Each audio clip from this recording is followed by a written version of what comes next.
About the importance of three words: conviction, compassion, and conversation.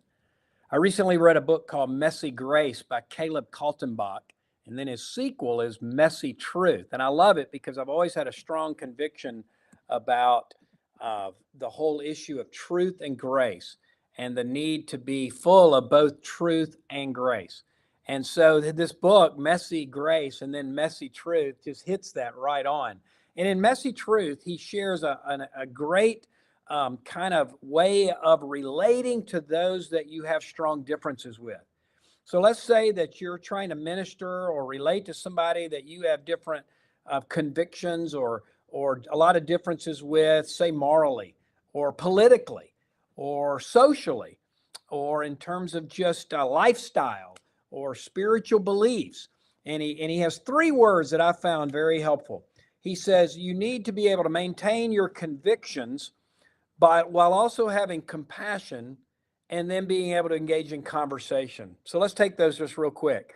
In other words, you maintain your convictions. You don't compromise truth, but you make sure that you maintain your convictions in a way that allows you to, or that you should still have compassion for people. If you maintain your convictions but lose compassion for people, then you can easily fall into legalism and Pharisaicalism, and you create a distance in your relationship with people because you hold your convictions so strong and you think you're totally right and others are totally wrong. And so you begin to have a lack of compassion for them. Thus, it creates a barrier. And then the final word is conversation. In other words, you maintain your conviction about Jesus being the only way to God, let's say, but you have compassion for those that are outside of the kingdom, those who are lost, those who maybe are universalists, while at the same time you be sure you can engage in conversation with them, because ultimately it's conversation that leads to influence. And so if you are not willing to engage in conversation, then you create distance and you forfeit the opportunity to possibly lead that person to Christ. This Sunday, I'm preaching on Jesus' ministry and interaction with the woman at the well. And this is a perfect example of this. Jesus met the woman at the well right where she was. He didn't judge or condemn her because of her immorality. In fact, he actually allowed her to meet a need of his. He actually was willing to receive from her by saying, "Would you please give me a drink?"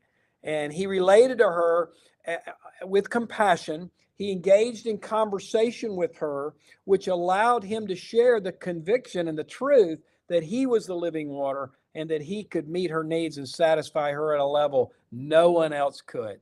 And so I hope this is encouraging to you that we as believers, as Christ followers, we need to hold to our convictions. We need to stand on our convictions. We need to never compromise truth, but always having compassion and empathy and understanding for others, and knowing that only God can change their heart.